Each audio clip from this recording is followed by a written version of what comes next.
Assalamualaikum warahmatullahi wabarakatuh. Nah, pada pembahasan kali ini kita akan membahas bab 3 tentang vektor. Nah, bisa sampai kalian buka buku paket halaman 93 dan juga LKS fisikanya halaman 28. Nah, pada bab sebelumnya kalian sudah belajar tentang besaran dan juga satuan. Nah, besaran itu tidak hanya terdiri dari besaran pokok dan juga besaran turunan, tetapi ada juga yang dinamakan dengan besaran skalar dan juga vektor. Nah, sekarang apa sih bedanya antara besaran skalar dan juga vektor? Nah, pada dasarnya kalau besaran skalar itu adalah besaran yang hanya memiliki nilai saja atau hanya memiliki besarnya saja tanpa memiliki arah. Contohnya adalah waktu, suhu, volume, laju, dan juga energi. Nah, untuk besaran skalar ini dia tidak bergantung pada sistem koordinat. Sedangkan besaran vektor ini adalah besaran yang memiliki nilai dan juga arah, atau memiliki besar dan juga arah. Jadi dia memiliki dua, ada besar dan juga arah. Contohnya itu adalah pada kecepatan, kemudian percepatan, gaya, perpindahan juga masuk ya. Nah, untuk besaran vektor ini sendiri, dia tergantung pada sistem koordinat. Kalau pada pembelajaran matematika kalian pernah belajar tentang koordinat kartesius. Nah, untuk benda yang berada pada dimensi 3 atau 3 dimensi, itu dia terdiri dari 3 buah koordinat. Ada koordinat X atau sumbu X, kemudian ada sumbu Y, dan juga sumbu Z. Nah, kemudian yang kedua kita bahas penggambaran dan juga penulisan notasi vektor. Nah, secara grafis sebenarnya vektor ini dilukiskan sebagai sebuah anak panah. Nah, lihat atau perhatikan, ini ada anak panah P, Q. Di mana titik P ini menunjukkan titik pangkal vektor, sedangkan Q ini menunjukkan ujung vektor. Nah, sedangkan arah tanda panah ini itu menunjukkan arah vektornya. Kemudian panjang antara P dan Q ini menunjukkan besarnya atau panjang vektornya. Nah, ini misalnya nih, terdapat sebuah vektor seperti ini. Kemudian kalian disuruh menentukan berapakah besar vektornya, bisa kalian ukur aja dari penggaris. Pakai penggaris dari sini menuju ke sini, kira-kira berapa senti. Nah, seperti itulah besar dari vektornya. Kemudian untuk arahnya, ingat, untuk vektor, kalau arahnya ke kanan dan juga ke atas, dia akan bernilai positif. Sedangkan kalau arahnya ke kiri dan juga ke bawah, maka dia akan bernilai negatif. Nah, kemudian untuk notasi vektor ini sebenarnya ada berbagai macam cara ya penulisan vektor itu sendiri. Yang pertama bisa ditulis dengan menggunakan huruf tebal. Kemudian ada juga nih yang pakai tanda panah di atas. Kemudian ada juga yang hanya dituliskan dengan huruf miring. Sedangkan untuk besar vektor, nah untuk besar vektor dia pakai kurung garis seperti ini atau tanda mutlak. Yang ini berarti bahwa untuk besar vektor itu nilainya selalu positif. Nah, untuk selanjutnya pada pembahasan ini nanti kita akan menggunakan notasi vektor dengan menggunakan huruf tebal. Nah, sekarang perhatikan. Nah, ini misalnya nih, ada 2 buah vektor yang jika arah dan juga besarnya sama. Lihat, ini ada vektor A dan juga vektor B. Lihat, panjangnya sama, berarti besarnya sama. Kemudian lihat arahnya sama-sama ke kanan, berarti arahnya juga sama. Berarti dari sini bisa kita artikan vektor A itu akan sama dengan vektor B. Kemudian perhatikan lagi, jika 2 buah vektor dikatakan tidak sama. Nah, perhatikan. Yang pertama, lihat besarnya sama. Lihat antara A dan B. Sama-sama ya, besarnya adalah 2 loncatan. Nah, sedangkan arahnya itu berbeda. Kenapa? Karena yang A arahnya ke kanan, sedangkan yang B dia arahnya memiliki sudut. Nah, nih miring ya, berarti dia ada sudutnya. Di sini bisa kita artikan bahwa vektor A itu tidak sama dengan vektor B. Meskipun tadi besarnya sama tapi arahnya berbeda.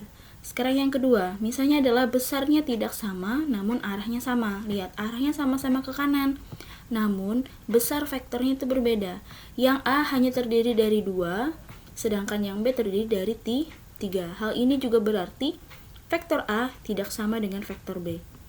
Kemudian lanjut. Nah, untuk yang ketiga, besar dan arahnya berbeda. Lihat, untuk vektor A ini dari segi arah sudah berbeda karena yang A ke kanan sedangkan yang B membentuk sudut. Nah, sedangkan besarnya juga berbeda. Kalau yang A hanya 2, yang B terdiri dari 3. Hal ini juga berarti vektor A tidak sama dengan vektor B. Nah, kita lanjut. Sekarang untuk operasi matematik vektor. Nah, untuk operasi matematik vektor itu terdiri dari 2. Yang pertama adalah operasi jumlah dan juga selisih vektor atau penjumlahan dan juga pengurangan vektor. Dan yang kedua adalah operasi perkalian vektor.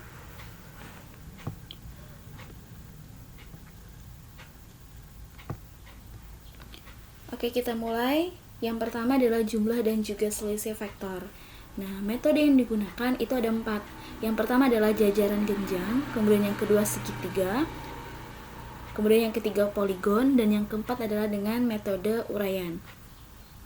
Nah, jumlah dan selisih vektor ini juga berhubungan dengan cara pelukisan vektor itu sendiri. Nah, yang pertama kita misalnya menggunakan metode jajaran genjang. Nah, perhatikan misalnya di sini ada vektor A yang arahnya ke kanan dan juga vektor B yang arahnya ke atas. Nah, cara melukiskannya untuk metode jajaran genjang itu seperti ini. Yang pertama kita lukis dulu adalah vektor A-nya. Kemudian kita tulis vektor B-nya itu di titik pangkal dari si vektor A, yaitu ke arah atas. Seperti ini. Nah, kemudian untuk mencari resultannya berarti tinggal kita cari seperti ini. Nah, kenapa seperti ini? Karena gini, misalnya yang A itu kan sama dengan yang di atas, boleh kita proyeksikan. Kemudian yang B itu kan sama dengan yang sebelah sini kan, boleh kita proyeksikan. Nah, setelah terbentuk jajaran genjang seperti ini, maka perpotongan diagonalnya itu sama dengan resultan antara vektor A dan juga B-nya. Nah, sekarang maka bisa kita tulis resultan dari vektor A dan B itu sama dengan A ditambah B. Kenapa ditambah? Karena dia sama-sama positif ke arah atas dan juga ke arah kanan, sama-sama positif. Nah, kemudian lanjut, lihat, perhatikan yang di bawah. Kenapa sini ada negatif B? Karena arah vektornya itu berlawanan dengan arah vektor awalnya. Arah vektor awalnya kan ke atas nih. Kalau kita rubah ke arah sebaliknya, maka arahnya itu akan berubah menjadi negatif. Nah, lihat, misalnya awalnya ke atas kan, kita balik ke arah sebaliknya ke bawah, berarti vektornya akan berubah jadi negatif.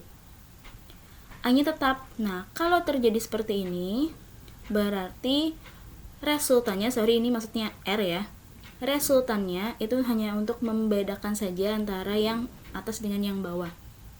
Maka resultannya itu akan menjadi A dikurang B. Kenapa dikurang B? Karena B-nya, vektor B-nya itu bernilai negatif. Nah, untuk mencari besaran vektor R, nah di sini ingat besaran vektor tadi digunakan kurung mutlak seperti ini. Itu sama dengan akar dari A kuadrat ditambah B kuadrat ditambah 2 kali AB cos theta. Nah, untuk besaran vektor A ditambah B, tadi kan positif nih ya, berarti di sini juga positif. Sedangkan untuk yang A dikurang B, di sini akan berubah jadi negatif. Seperti itu. Jadi rumus umumnya yang ini. Dari rumus ini bisa kita jabarkan jadi rumus yang ini dan yang ini. Tergantung dari positif atau negatifnya. Oke, lanjut. Nah, Oke, kita lanjutkan. Nah, jika vektor A dan B searah, misalnya nih, kalau kita kembalikan ya, vektor A ke kanan, B juga ke kanan, maka dia tidak akan membentuk sudut karena sama-sama kan searah tadi. Nah, karena searah, maka sudutnya itu akan sama dengan 0 derajat, maka resultannya akan menjadi A ditambah B.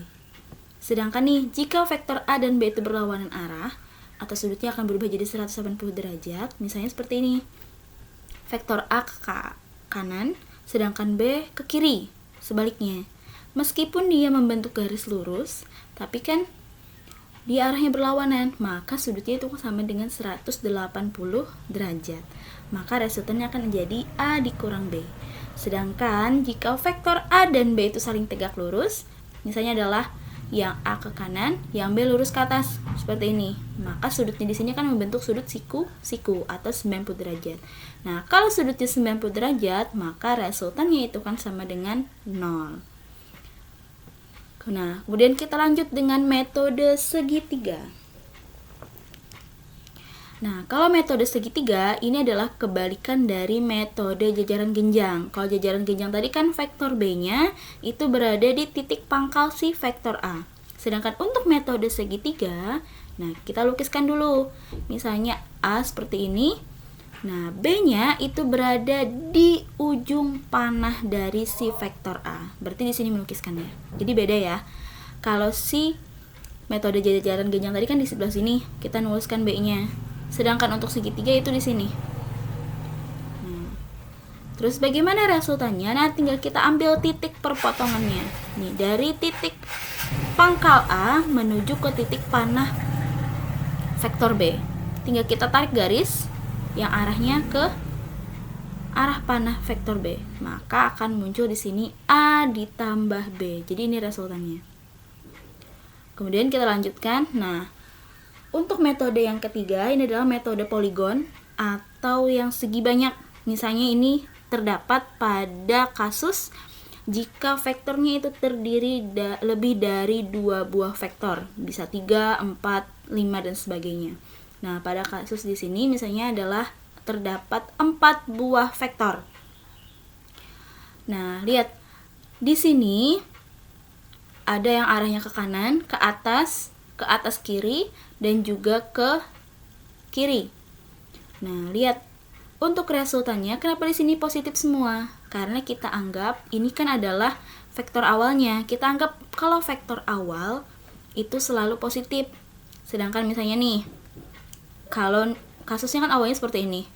Kemudian si D-nya ini dibalik ke arah kanan, maka D-nya baru akan bernilai negatif. Oke, kalau kita lanjutkan aja ya. Jadi cara melukiskan tadi vektor A, B, C, dan D kita lukiskan seperti ini. Yang pertama kita lukis dulu vektor A, set. Kemudian lukis lagi vektor B sesuai arahnya ya. Misalnya arahnya ke kanan atas, maka kita juga ke kanan atas. Nah, seperti ini. Lanjutkan aja. Jadi menuliskannya itu sama dengan metode segitiga tadi, di ujung panahnya, di ujung panah vektornya. Jadi di sini sambung. Nah, kemudian sambung lagi C-nya ke arah kiri atas. Kemudian sambung lagi dengan D yang ke arah kiri. Kemudian tinggal kalian ambil titik perpotongan antara vektor awal dengan vektor akhir. Awal dengan akhir. Kita ambil garis set seperti ini. Maka disinilah resultan dari vektor A, B, C, dan D. Nah, kemudian teknik yang keempat atau metode yang keempat adalah metode uraian. Nah, vektor diuraikan itu sebenarnya pada beberapa komponen, yaitu komponen sumbu X dan juga sumbu Y. Seperti ini, misalnya nih, kan tadi ada kasus ada vektor yang arahnya lurus ke kanan, ada vektor yang arahnya lurus ke atas, ke bawah, ke kiri, ada juga yang vektor yang membentuk sudut seperti ini. Nah, sekarang untuk uraian ini adalah menguraikan vektor yang membentuk sudut seperti ini atau yang miring. Caranya gimana? Nah, sekarang perhatikan vektor A. Kita hanya fokus di vektor A. Lihat, vektor A kan miring seperti ini nih. Nah, Maka terlebih dahulu vektor A ini harus kita proyeksikan terhadap sumbu X dan juga sumbu Y. Bagaimana caranya? Nah, untuk sumbu X, kalian tinggal tarik ke bawah. Nih, lihat, garis putus-putusnya ke bawah. Kalau sudah dapat di sini, maka tinggal kalian tarik dari titik 0 ini menuju ke titik yang tadi. Nah, berarti di sini adalah vektor AX atau vektor A yang berada pada sumbu X. Kemudian untuk sumbu Y, tinggal kalian tarik garis seperti tadi. Nah, tinggal kalian tarik dari sini menuju ke titiknya tadi. Maka di sini adalah vektor AY atau vektor A pada sumbu Y. Nah, untuk vektor B sama. Tinggal kalian buat proyeksinya seperti ini. Tinggal kalian tarik. Nah, berarti dari sini ke sini itu adalah vektor B terhadap sumbu X. Sedangkan yang untuk sumbu Y tinggal kalian tarik juga seperti ini. Nah, setelah kalian proyeksikan, baru kalian tarik. Nah, berarti dari sini ke sini itu adalah vektor B terhadap sumbu Y. Nah, bisa kalian perhatikan. Untuk vektor A, maka adalah AX I topi ditambah AY J topi. I topi ini menunjukkan bahwa dia berada pada sumbu X, sedangkan J ini menandakan bahwa dia berada pada sumbu Y. Untuk B juga sama. B sama dengan BX dikali I topi ditambah BY dikali J topi. I tadi menunjukkan bahwa dia berada pada sumbu X dan J tadi menandakan bahwa dia berada pada sumbu Y. Nah, dari sini lihat kan ada AX dan juga ada AY. Ada vektor A yang berada pada sumbu X dan juga ada vektor A yang berada pada sumbu Y. Lihat, kalau kita perhatikan AX itu akan sama dengan A cos theta. Kenapa cos, Bu? Nah, cara mudahnya seperti ini. Lihat, AX. Nah, kalau kita tarikan seperti ini nih. Awalnya seperti ini. Maka sudut yang dibentuknya di mana? Di sini. Di sini ya. Jadi ada sudutnya di sini. Nah, lihat, yang di depan sudut kan adalah si garis yang ini kan? Garis ini itu akan sama dengan garis yang di sebelah sini. Berarti, ingat, cara cepatnya, setiap yang berada di depan sudut itu bernilai sin. Garis ini kan sama dengan yang ini nih, berarti AY itu adalah sin. Nah, sedangkan AX itu adalah sebaliknya, cos. Jadi AX itu karena dia berada di samping sudut, berarti dia cos. Sedangkan AY karena dia berada di depan sudut, maka dia A sin theta. Untuk BX itu sama. Nah, tadi kan sudutnya di sini nih. Berarti BX ini berada di samping sudut, berarti dia cos. Sedangkan BY kan di sebelah sini nih, sama dengan yang di sini. Berarti dia berada di depan sudut. Berarti dia adalah sin. Nah, terus bagaimana besar vektornya dari A dan juga B? Nah, tinggal kalian tambahkan pakai kurung mutlak. A tambah B itu akan sama dengan resultan. Nah, dari sini tinggal kalian cari resultannya. Ingat, resultan kan dia tadi berada pada sumbu X dan sumbu Y. Maka kalian kumpulkan nih yang sama-sama di sumbu X dan sama-sama yang berada di sumbu Y. Sumbu X tadi kan adalah AX dan BX. Berarti tinggal kalian tambahkan AX ditambah BX. Sedangkan RY itu adalah AY ditambah BY. Untuk mencari besar vektornya, itu pakai rumus yang ini nih. Akar RX kuadrat ditambah RY kuadrat. Jadi terlebih dahulu kalian cari yang ini. Kalau udah ketemu, baru cari yang ini. Kalau sudah, baru kalian masukkan di sini. Pakai akar yang ini. Nanti dapat hasilnya. Nah, sedangkan untuk arah vektor terhadap sumbu X positif ya, yang sebelah sini. Nah, itu menggunakan rumus yang ini. Jadi, tangensial theta sama dengan RY dibagi RX. Nah, atau tetanya itu sama dengan ARC tangen dari RY per RX. Nanti ketemu sudutnya berapa. Oke, untuk materi hari ini kita cukupkan sampai di sini. Nanti kita akan lanjutkan pertemuan selanjutnya. Kita